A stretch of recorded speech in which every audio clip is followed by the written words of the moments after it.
Então, voltamos aí para esse segundo bloco e como eu havia prometido para vocês, nesse bloco nós iremos tratar sobre a Declaração Universal dos Direitos Humanos. A Declaração Universal dos Direitos Humanos. Eu já coloquei alguma coisa aí no caderninho e eu vou lendo, ditando para vocês e você faz as suas anotações copiando aí no seu respectivo caderno, seja ele físico, seja ele digital. E depois, o que tiver de mais importante, eu vou escrever junto com vocês. Então vamos lá. A Declaração Universal dos Direitos Humanos. A Declaração Universal dos Direitos Humanos, ela foi adotada em 10 de dezembro de 1948 pela Resolução número 217 da Assembleia Geral das Nações Unidas. O documento é o principal instrumento do sistema global, pois compreende um conjunto de direitos e faculdades sem as quais um ser humano não pode desenvolver sua personalidade física, moral e intelectual. Então, o objetivo é trazer esse conjunto de direitos e faculdades para que o ser humano possa desenvolver a sua personalidade física, moral e intelectual. Se não tivesse, ele não poderia desenvolver. Então, esse é o principal instrumento do sistema global de proteção dos direitos humanos. Fique atento a isso. Então, está aí, vai anotando no seu caderninho. E agora nós iremos falar sobre a natureza jurídica. A Declaração Universal dos Direitos Humanos não é um tratado. Ela não é um tratado. Ela foi adotada pela Assembleia Geral das Nações Unidas sob a forma de resolução. Então, a Declaração Universal dos Direitos Humanos não é um tratado. Ela foi adotada pela Assembleia Geral das Nações Unidas sob a forma de resolução. E a respeito da força jurídica da Declaração Universal dos Direitos Humanos, há uma divergência doutrinária justamente por não ser um tratado. E aí existe duas teorias para essa questão. E nós vamos ver essas teorias. Por não ser um tratado, uma teoria fala que ela não gera obrigação aos estados, aos países. Ou seja, ela não tem força vinculante, mas sim de uma resolução da ONU, mas sim a força de uma resolução qualquer da ONU, sendo, portanto, uma recomendação, uma orientação aos estados, não possuindo força jurídica vinculante e obrigatória. Não possuindo força jurídica vinculante e obrigatória. E aí, outra teoria fala o seguinte: ainda que não assuma a forma de tratado internacional, apresenta força jurídica obrigatória e vinculante, na medida em que constitui a interpretação autorizada da expressão direitos humanos constante da Carta das Nações Unidas. Assim, os países, os Estados-membros das Nações Unidas têm, olha lá, têm a obrigação de promover o respeito e a observância universal dos direitos proclamados por essa declaração. Então veja bem, tem duas teorias. Uma fala que por não ser um tratado não gera obrigação aos estados, não tem efeito vinculante, apenas uma recomendação, uma orientação. Já a outra fala que mesmo que não assuma a forma de tratado, ela tem uma força jurídica obrigatória e vinculante, obrigando os estados a promover o respeito e a observância universal dos direitos proclamados por essa declaração. Então fique muito atento a isso, faça as suas anotações, anote esse resuminho aí no seu caderno, porque isso é de extrema importância para que você possa compreender e, se cair na sua prova, você tenha condições de resolver, de responder. Creio eu que é muito difícil, porque essa divergência vai ser cobrada em concursos de carreira jurídica propriamente dita, não no nosso foco aqui. Então, eu acho muito difícil cobrar isso, mas se a prova resolver apertar um pouquinho, você já tem condições de responder. Então vou dar um tempinho aí para você anotar, se você já não tiver anotado ainda.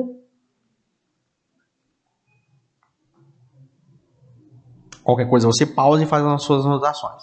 Agora vamos lá falar sobre a estrutura da Declaração Universal dos Direitos Humanos. Sobre a estrutura da Declaração Universal dos Direitos Humanos. A Declaração Universal dos Direitos Humanos traz os direitos de primeira dimensão nos artigos 1º ao 21. Aí nós temos direitos civis e políticos. Os direitos de segunda dimensão, nos artigos 22 ao 28, aí temos direitos sociais, econômicos e culturais. Já com relação aos de terceira dimensão, não há previsão expressa, mas apenas algumas referências. Basicamente isso, pause aí, faça essas anotações esquematizadas e vamos avançar. Vamos agora citar, os direitos expressos na Declaração Universal dos Direitos Humanos. Nós temos o direito à vida, liberdade, segurança pessoal, proibição de escravidão e servidão, proibição de tortura e tratamento cruel, desumano ou degradante, reconhecimento como pessoa, igualdade, proibição de prisão arbitrária, justa e pública audiência perante um tribunal independente e imparcial, presunção de inocência, o direito de vida privada, liberdade de locomoção, direito de asilo, que não pode ser invocado em caso de perseguição legitimamente motivada. Então tem o direito de asilo, mas ele não pode ser invocado em caso de uma perseguição estatal legitimamente motivada. Temos também o direito de ter uma nacionalidade, o direito de contrair matrimônio e fundar uma família, o direito de propriedade, liberdade de pensamento, consciência e religião, liberdade de reunião e associação pacífica, fazer parte do governo do país, acesso ao serviço público do país, seguridade social, trabalho, repouso e lazer, e os direitos para promover um padrão de vida capaz de assegurar a si próprio e a sua família.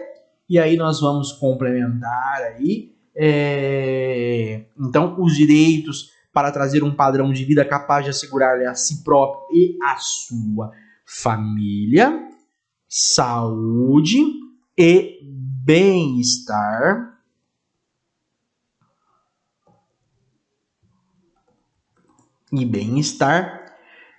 inclusive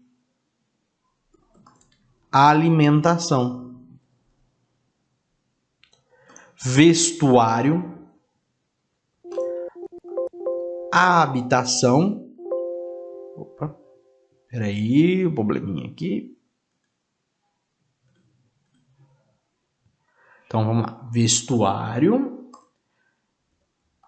habitação,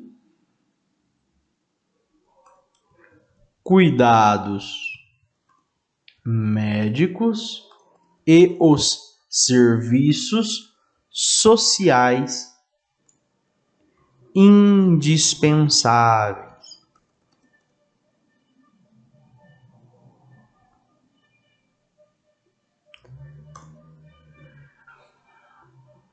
Além disso, faltou aqui a gente acrescentar aqui educação, educação e participar livremente da vida cultural. Além disso, por fim, o padrão de vida capaz de assegurar a si e sua família saúde e bem-estar, inclusive alimentação, vestuário, habitação, cuidados médicos e os serviços sociais indispensáveis. Esses são os direitos, alguns deles, de direitos expressos na Declaração Universal dos Direitos Humanos. Você pode aí fazer suas anotações, pausar o vídeo e aí anotar esses direitos para você ter esse conhecimento. Coloque então aí no seu caderno assim: Sistema Global de Proteção dos Direitos Humanos. Sistema Global de Proteção dos Direitos Humanos, nosso próximo tema. Sistema Global de Proteção dos Direitos Humanos. Sistema Global de Proteção dos Direitos Humanos. Conforme nós já estudamos, a Segunda Guerra Mundial é considerada uma grande ruptura com todos os antecedentes de direitos humanos. A total negação do valor inato do indivíduo. E isso acontece bem claramente pelas violações perpetradas pelo nazismo, realizadas por ação estatal legalizada em face de seus próprios nacionais, sendo inédita na história da humanidade, assim como o poder de destruição, das bombas atômicas jogadas sobre a população de Hiroshima e Nagasaki. Esses episódios eles passam a gerar um questionamento muito grande sobre a sua evitabilidade, ou pelo menos minimização pela previsão de proteção internacional. Então gerou esse debate. E aí nós tivemos uma primeira iniciativa de responsabilização internacional pelos atos praticados pelos nazistas. E aí vale lembrar que não houve qualquer responsabilização dos atos praticados pelos Estados Unidos contra as populações civis japonesas. E essa primeira iniciativa de responsabilização internacional pelos atos praticados pelos nazistas foi o Tribunal de Nuremberg, criado pelo Acordo de Londres, cujos julgamentos ocorreram entre 1945 e 1946. E aí, por ter sido a primeira experiência de uma instância internacional para julgamento por crimes de guerra, as condenações basearam-se não em normas ou tratados, mas no costume internacional, que é fonte do direito internacional, desde que haja concordância de um número significativo de estados. E aí, o que acontece? Houve críticas, muitas críticas, todavia pela violação aos princípios da anterioridade e do juiz natural, o que serviria de base décadas depois para a formação do Tribunal Penal Internacional, como nós iremos ainda tratar desse tema. E aí nós falamos que em 1945 a ONU é fundada com a Carta das Nações Unidas, também conhecida como Carta de São Francisco, por ter sido assinada nessa cidade norte-americana, e aí cria a Organização das Nações Unidas, estabelecendo como objetivos a manutenção da paz e segurança, a cooperação internacional e a promoção dos direitos humanos. Além de fixar essas finalidades, cria os principais órgãos da ONU e suas respectivas atribuições, como a Assembleia Geral, o Conselho de Segurança, a Corte Internacional de Justiça, o Conselho Econômico e Social, o Conselho de Tutela e Secretariado, que corresponde ao aparato institucional. Nós falamos isso aí. E aí, o aparato jurídico normativo do sistema global pode ser subdividido em sistema geral e sistema especial. Então, vamos colocar aí, Sistema Global de Proteção dos Direitos Humanos. Aí agora, vou colocar no seu caderninho assim. O aparato jurídico normativo do sistema global pode ser subdividido em sistema geral e sistema especial. O sistema geral corresponde à Carta Internacional de Direitos. A Carta Internacional de Direitos, que é o conjunto formado pelos documentos generalistas de direitos humanos de primeira e segunda geração. Quais sejam a Declaração Universal de 1948, nós falamos, o Pacto dos Direitos Civis e Políticos e o Pacto dos Direitos Econômicos, Sociais e Culturais. Agora coloque aí. Já o sistema especial diz respeito aos pactos de direitos humanos celebrados em reconhecimento a sujeitos de direito específicos pertencentes a minorias políticas, né? Ou expostos a determinada situações de vulnerabilidade.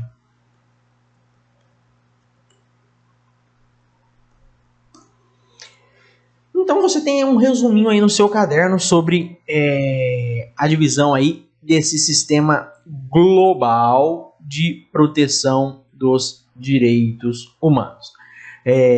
Então, veja bem, o aparato jurídico normativo do sistema global pode ser subdividido em sistema geral e sistema especial. Sistema geral e sistema especial. E aí nós temos o sistema geral, corresponde à Carta Internacional de Direitos, que é o conjunto formado pelos documentos generalistas de direitos humanos de primeira e segunda geração, que é a Declaração Universal de 1948, nós falamos já um pouquinho, o Pacto dos Direitos Civis e Políticos e o Pacto dos Direitos Econômicos, Sociais e Culturais. E esse é os documentos generalistas de direitos humanos. Aí temos o sistema especial, que diz respeito aos pactos de direitos humanos celebrados em reconhecimento a sujeitos de direitos específicos. Aí é pertencente a minorias políticas ou aqueles que estão expostos a determinadas situações de vulnerabilidade. Daí nós vamos começar a falar um pouquinho mais sobre esses documentos generalistas. Nós falamos já sobre a Declaração Universal de 1948, vamos dar uma recapitulada e vamos prosseguir aí com a nossa matéria. Em 1948, é adotada então a Declaração Universal de Direitos Humanos, com aprovação unânime de 48 estados. Tivemos 8 abstenções, nenhum voto contra. Como nós já vimos, contempla direitos de primeira geração, artigos 3º a 21, segunda geração, artigos 22 e 28, e aí nós temos aí de forma indivisível e é orientada pelos princípios da universalidade, indivisibilidade e interdependência. Apesar de sua importância histórica e política, o valor jurídico da declaração como nós falamos, um objeto de muita discussão, porque foi adotada na forma de resolução, por meio da qual os estados assinantes declaravam sua aprovação aos princípios básicos de direitos humanos e liberdades, sem que, contudo, tivesse força de lei. E aí, mesmo que parte dos doutrinadores de direito internacional defendesse a força jurídica vinculante da Declaração Universal de 1948, por esta refletir o costume internacional, deliberou-se então pela positivação dos direitos enunciados nessa declaração, por meio de um tratado internacional. E tratado internacional é o acordo de vontade entre estados ou outros sujeitos de direito internacional sob forma escrita, com força jurídica vinculante. Porém, o cenário político internacional do período imediatamente após a Segunda Guerra Mundial era o da Guerra Fria, em que a ordem mundial se dividia nos blocos capitalistas, alinhado aos Estados Unidos, e socialista, alinhado à antiga União das Repúblicas Soviéticas, o que gerou debates sobre o conteúdo da declaração e sobre prioridades de direitos no processo de judicialização. E aí nós temos: parte dos estados afirmava ser impossível prever todos os direitos da declaração em um mesmo pacto, pois os países de alinhamento capitalista entendiam que somente os direitos civis e políticos teriam aplicação imediata e poderiam ser exigidos juridicamente em um pacto internacional, o que não ocorreria com os direitos econômicos, sociais e culturais, porque esses necessitariam de implementação progressiva. Já os países de visão socialista, eles contra-argumentavam que os direitos econômicos, sociais e culturais poderiam ser auto-aplicáveis em um regime socialista. Não obstante, houvesse ainda países favoráveis a um pacto único e que suscitavam a indivisibilidade e interdependência dos direitos, prevaleceu o argumento de elaboração de dois pactos distintos. E em 1966 são adotados o Pacto dos Direitos Civis e Políticos e o Pacto dos Direitos Econômicos, Sociais e Culturais, que são chamados Pactos Generalistas. Em seus textos são previstos pela primeira vez mecanismos de monitoramento de cumprimento dos pactos, que nós temos relatórios produzidos pelos estados partes para informar ao organismo competente o estado de implementação dos direitos ali previstos nesses tratados, comunicações interestatais, por meio dos quais os estados se fiscalizavam mutuamente com a possibilidade de efetivar denúncias perante o órgão internacional competente, investigações in loco, realizadas por especialistas que integram os órgãos de monitoramento, e petições individuais, que poderiam ser apresentadas pelos próprios indivíduos que sofram uma violação de direito fundamental previsto no pacto. Ambos os tratados têm protocolos facultativos relacionados principalmente com seus mecanismos de monitoramento.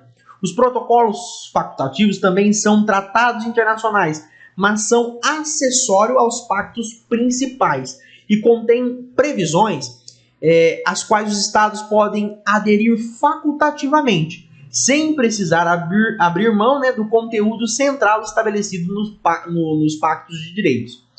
E com a adoção dos pactos generalistas, forma-se a Carta Internacional de Direitos Humanos, composta por 3 documentos: a Declaração Universal de Direitos Humanos de 1948, o Pacto dos Direitos Civis e Políticos de 1966 e o Pacto dos Direitos Econômicos, Sociais e Culturais de 1966.